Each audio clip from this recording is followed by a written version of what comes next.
After I paid for the wedding, my stepsister posted a card with photos of my children. Do not admit. We turned around and left. 2 hours later, her new father-in-law called me directly. The wedding is off, he said coldly. They're on their way to your house to beg. Do not answer the door. I heard a knock, and then My name is Jared. I'm 33. Oldest child of a dad who remarried when I was 12. Stepbrother to a golden stepsister named Chloe, who has never stood in a grocery line without someone telling her she's such a vibe. I teach yoga. Mornings at the studio, private clients in the afternoons, online classes at night when my voice is still warm. I live in a small townhouse with my wife, Maya, and our 2 kids, Ben, 6, who sleeps with a dinosaur flashlight, and Ava, 3, who calls strawberries red moons. We hang our towels on hooks that always fall. We keep a shoe basket by the door that never has the shoe you need. I don't have a loud life. I have a life of lists. Invoices in a folder, mats rolled tight like cinnamon buns, playlists named Sunrise Slow and Storm Calm. Students call me grounding. Family calls me when something is on fire. I fix schedules. I show up early. I bring food. Chloe is 27, permanently backlit. She posts brand deals with oat milk and beige sweaters. She says things like soft launch and quiet luxury and looks bored while saying them. Our stepmom, Kira, calls her our star. My dad nods like a background musician.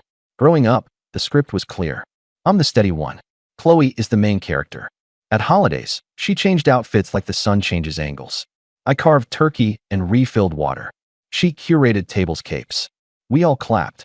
I made peace with being the handler, the guy who carries the extra charger and the granola bars. It's not a bad role. The people you love get fed. You get to be useful. You also get used. The day this story really starts is a Tuesday in May. Morning light on my mat. Class was good. Half full, strong breath. No one cried during pigeon. I'm wiping down blocks when my phone buzzes. Kira, stepmom. I almost let it ring out. I answer because I always do. Jared, she says, like a small emergency already happened. Where are you? At the studio, I say. Everything okay? Everything's beautiful, she says, which means everything is about Chloe. We need to talk about the wedding. It's coming together fast. The venue needs a decision by Friday. They mentioned a deposit. I lean on the cubbies where students keep their socks. Okay, I say slowly. We'll go over the details at dinner, she says, not asking, but placing an event on my calendar like a fridge magnet. You know Chloe's vision. Classic. Clean. Elevated. She waits. I say nothing. You always step up, she adds. Her voice gets soft like she's putting a blanket around a demand. We're counting on you. There it is, the first flicker. Not the money itself. Not yet. Just the sentence that opened every door for years. You always step up. I look out the studio window. A kid on a scooter wipes out, pops back up, rides again. I picture Ben and Ava in their car seats, the crumb graveyard, the sticky hands. I picture my savings spreadsheet with its careful columns. Rent, groceries, preschool, taxes, the oh no fund we finally started. Dinner's at 6, Kira says. Bring the kids. Chloe wants to squeeze their cheeks. Sure, I say. Bring Maya, too, she adds, like my wife is optional. When the call ends, I stand in the quiet studio and feel something I don't often feel. Heat behind my eyes. Nothing has happened yet, not really. A question arrived wrapped as a foregone conclusion. But I can smell the pattern lighting up, like incense after it catches. Slow, then smoke everywhere. I stack the blocks. I refill the sanitizer. I lock the door. On the walk home, a sentence keeps playing in my head. You always step up. And in the next breath, at what cost? Dinner at Dad and Kira's is always a small performance. Kira's table is all neutrals and gold forks. There are linen napkins even when she reheats lasagna. Dad pours wine like it's his new personality. Chloe arrives 30 minutes late in something white and slippery.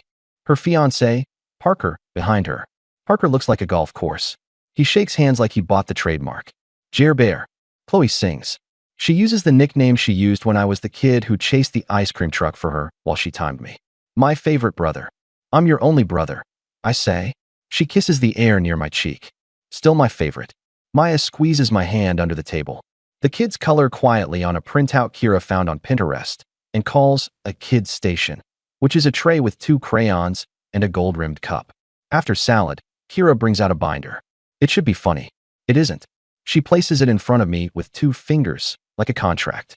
We're keeping it minimal, Chloe says, opening to a page with a chandelier that looks like an octopus made of diamonds. Just tasteful moments.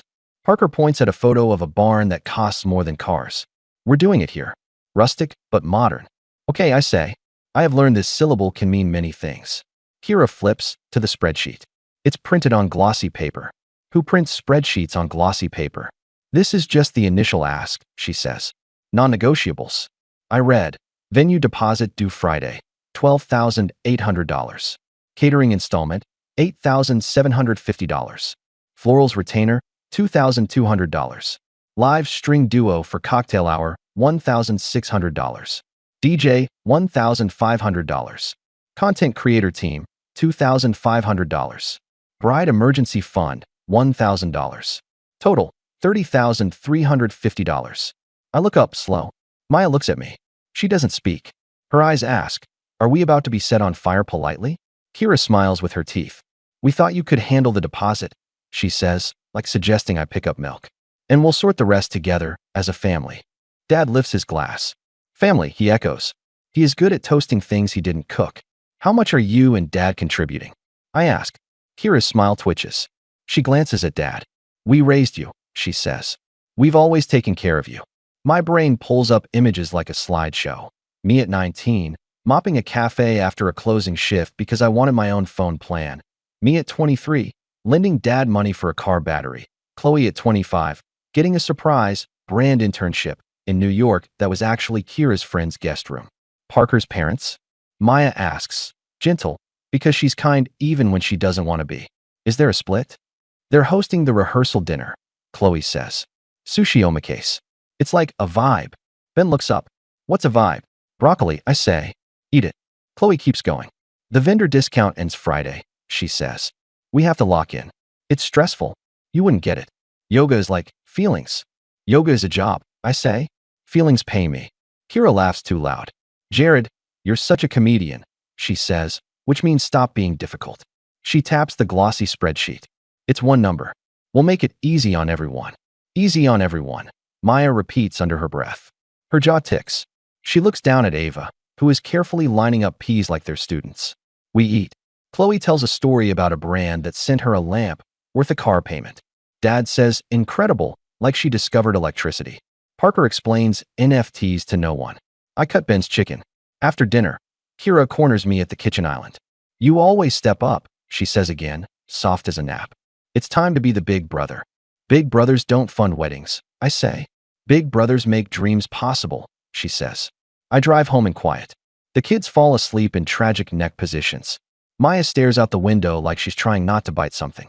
At our table, after bedtime, we do numbers. We have savings. Not huge. Enough to breathe if the car dies or a client cancels 6 sessions in a row. We could cover a chunk. We cannot be the bank. I write no more than $20,000 total on the back of an envelope because writing limits makes them feel more real. Maya strokes the spot between her eyebrows where a headache lives. We can't be the only adults in their story, she says. I know, I say. But it's Dad. It's Kira, she says. And Chloe. And you, Jared. You standing where they ask you to stand. I text Kira. We can help with the venue deposit. We can't cover everything. She replies too fast. Knew you'd come through send by Friday. Then, Chloe is crying happy tears. Then, you're the best. No thank you. Just a roll pinned to my shirt. I sleep badly. I wake at 4 a.m. and stare at the ceiling and think of my students. The way I always tell them to notice where they grip. Jaw, shoulders, hands. I unclench. I don't fall back asleep. Friday, I don't send anything. I tell Kira we'll talk more. She sends 3 cake emojis and a champagne bottle, like negotiation is a party. I go to class and say root down and mean don't get yanked around.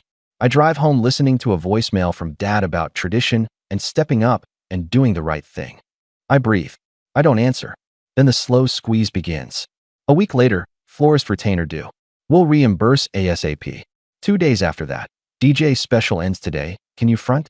Then, content team gave us a deal if we book now. Game changer. Each message is small. None of them say please. They stack like blocks until they're a wall. I hold the line once. Twice. Then I hear Kira cry in a voicemail. I cave. I tell myself it's a loan. I tell myself grown-ups keep receipts. I start a note in my phone. Chloe wedding, track. I type numbers. I feel my stomach drop after each one. I tell myself it's family. I tell myself it's temporary. Meanwhile, the little cuts come. Tasting is adults only, insurance. No kids at the bridal suite, delicate fabrics. Please don't bring plastic toys, they ruin the vibe. The vibe gets bigger than the people. My name becomes a square on a spreadsheet. A week before the wedding, Kira texts, final head count. No kids, right? Bride's vision is upscale. I stare at the screen. I type, we're a family of 4. She types back, we'll figure it out. She doesn't say how. We'll figure it out has always meant you will bend. I pick up the kids from preschool. Ava shows me a sticker of a frog and calls it a green moon. Ben asks if he can wear his dinosaur tie to the wedding. I say yes. I swallow something that tastes like a penny. The day before, I drive Parker across town to pick up cufflinks because his Tesla needs a charge. He plays a podcast about optimization and calls me champ.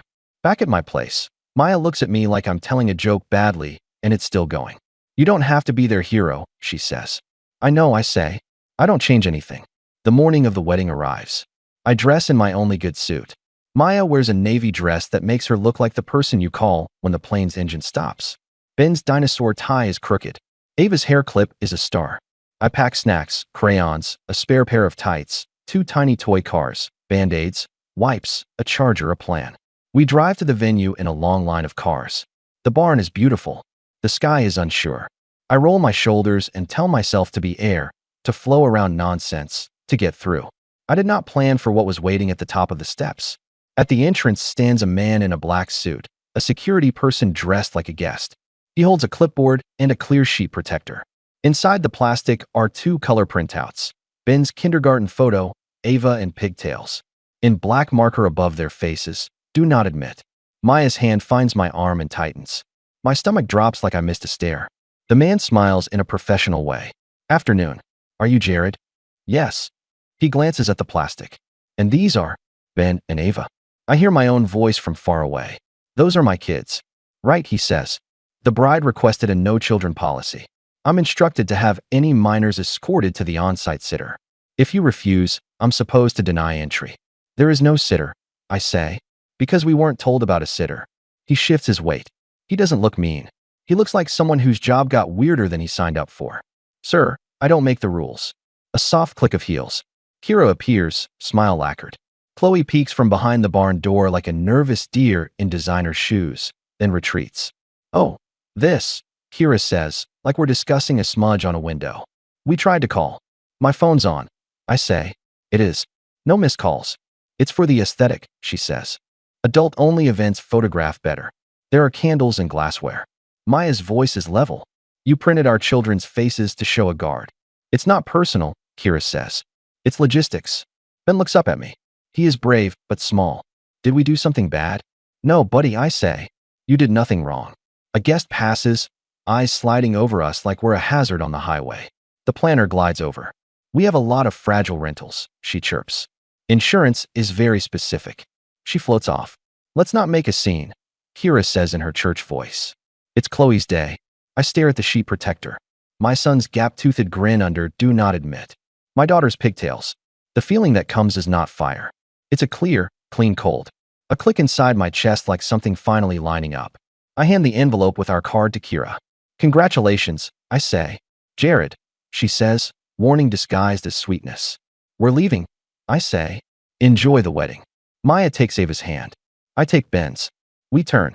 The security guy says nothing. The gravel crunches. The sky decides to be cloudy. In the car, I buckle kids with hands that feel oddly steady. We drive 10 minutes in silence. Ben whispers to Ava about French fries. Ava asks if we can listen to the frog song. Maya presses her lips together so hard the color leaves. My phone rings. Unknown number. I let it go. It rings again. I answer. Jared, a voice says. This is Martin. I'm Parker's father. I say nothing. I just saw the list, he says. The guard. The photos. His tone is calm in the way rich men get when they're about to end something. The wedding is off. What? I say. They're on their way to your house to beg, he says, cold. Do not answer the door. He hangs up. I look at Maya. She looks at me. We don't say anything. 2 hours later, there's a knock at our door. 3 sharp raps, Kira's rhythm. Then Chloe's voice, muffled and high. Jared, we need to talk. I stand on the other side of the wood and think about the version of me who always opens, who always smooths, who always turns himself into a bridge. I put my hand on the deadbolt. Then I take it off. We don't open the door. The knocking turns to buzzing phones. Kira, open up. We can fix this. Dad, let's be reasonable. Chloe, you ruined my life. Parker, please call me. I set the phone face down on the counter. I make grilled cheese. Ben dips his in ketchup. Ava calls the cheese yellow ring. Real life moves forward even when the script breaks. At 6:12 p.m., Kira leaves a voicemail. It's long, the kind of long where you forget to breathe. You embarrassed us. The list wasn't personal. The venue needed it. You owe us a conversation. You owe us. There's the ledger. It never fails to appear. At 7:03 p.m., Martin calls back. I answer on the second ring. I've pulled our contribution, he says. Bar minimum, shuttle, tent, gone. I won't fund cruelty.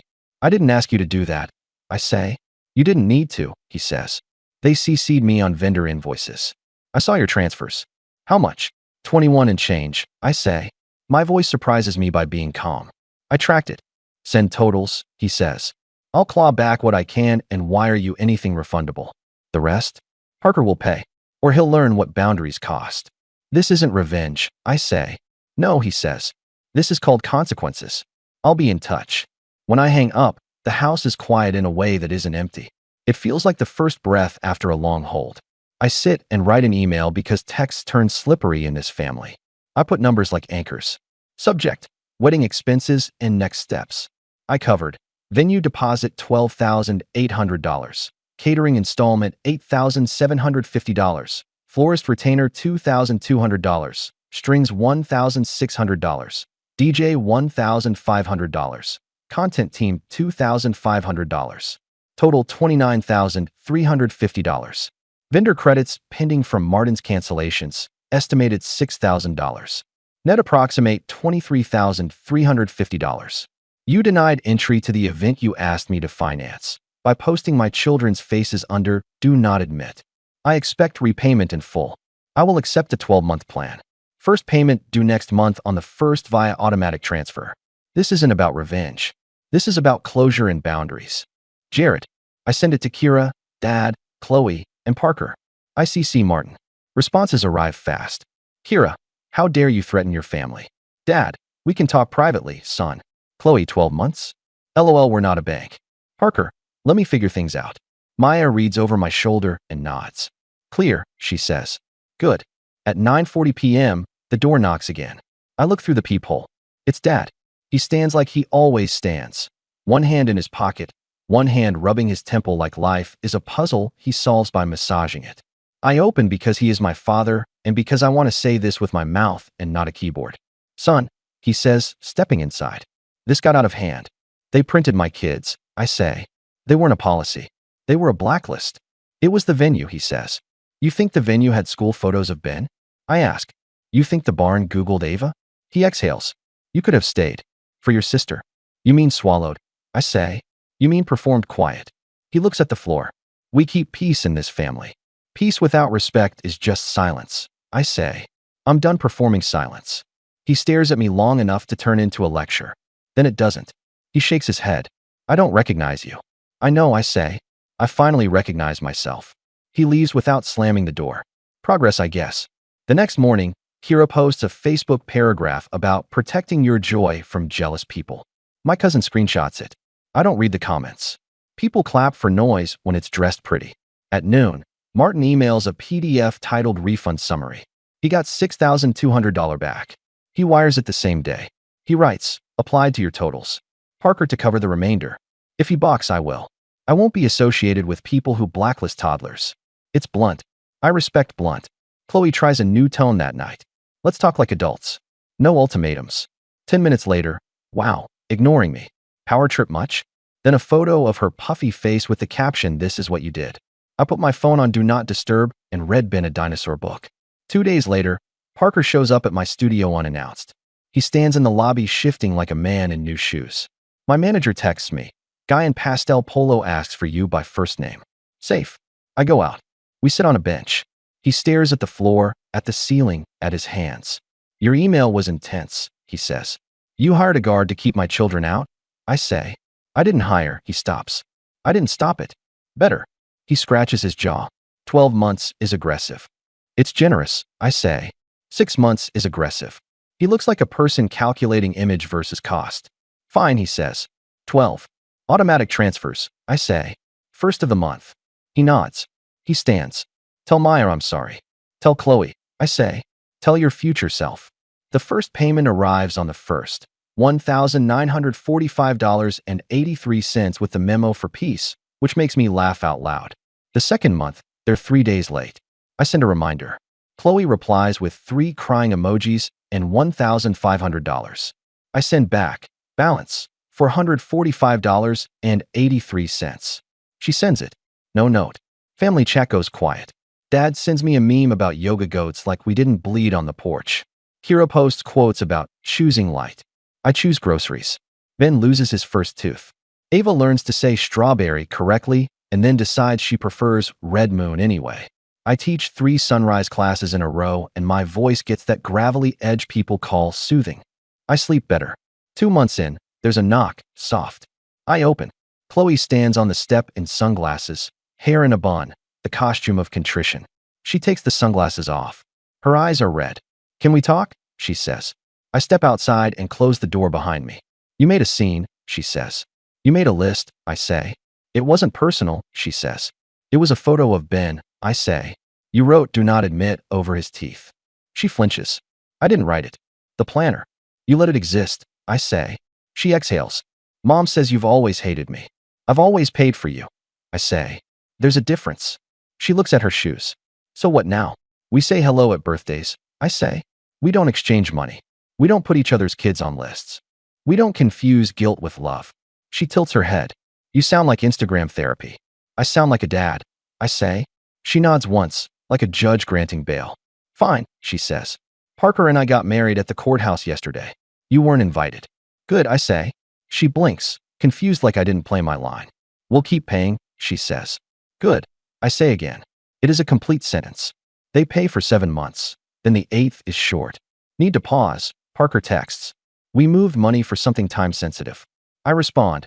New plan, $1,000 for 3 months, then resumed full amount. He agrees. I write it down. I do not ask what was time-sensitive. I am not their bank. I am not their dad.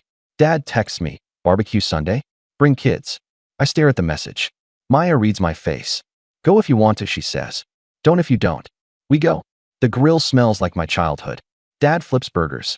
He looks smaller. He doesn't say sorry. He asks Ben about school. He asks Ava about her favorite color. He looks at me and says, You're different. And I say, I'm better. And he nods like that's a door he's willing to walk through slowly. On the drive home, the car is quiet in the good way. Maya takes my hand across the center console. You did it, she says. I didn't fix them, I say. You fixed you, she says. That's the only job. The 9th payment arrives. Then the 10th. Then the final email from Martin. Applied last vendor credit of $200 from content team. Ridiculous. Your balance is 0. He writes, you did right by your family. That matters. I believe him. There's one last message from Kira, a single line. We're disappointed in who you've become.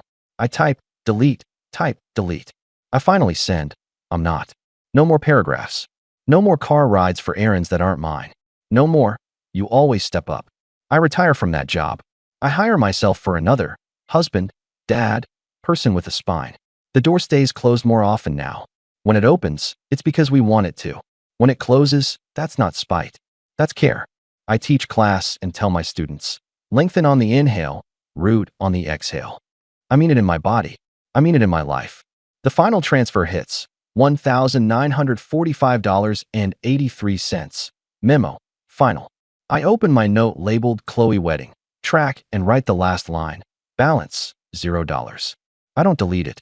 Some records deserve to stay. Then I send a short email. Received final payment. Balance, $0. Boundaries. No money exchanged. No family leverage. Kids stay out of conflict. If you can't meet that, I won't be there. This isn't about revenge. This is about closure. Jared. I don't wait for replies. Ava climbs into my lap. Ben asks how to spell pteranodon. Maya kisses my head. The house smells like toast. Towels fall. Shoes never match. Our chaos. Ours alone. People will say I was dramatic. But people who profit from your silence will always call your boundary rude. I didn't slam doors or post rants. I just decided not to stand where I was told anymore. Being the good son used to mean showing up no matter what. Now it means stepping away when staying costs your self-respect. Yes, I paid for a wedding I didn't attend. I left when my kids were treated like a policy. I sent numbers instead of screams. I said one line that mattered.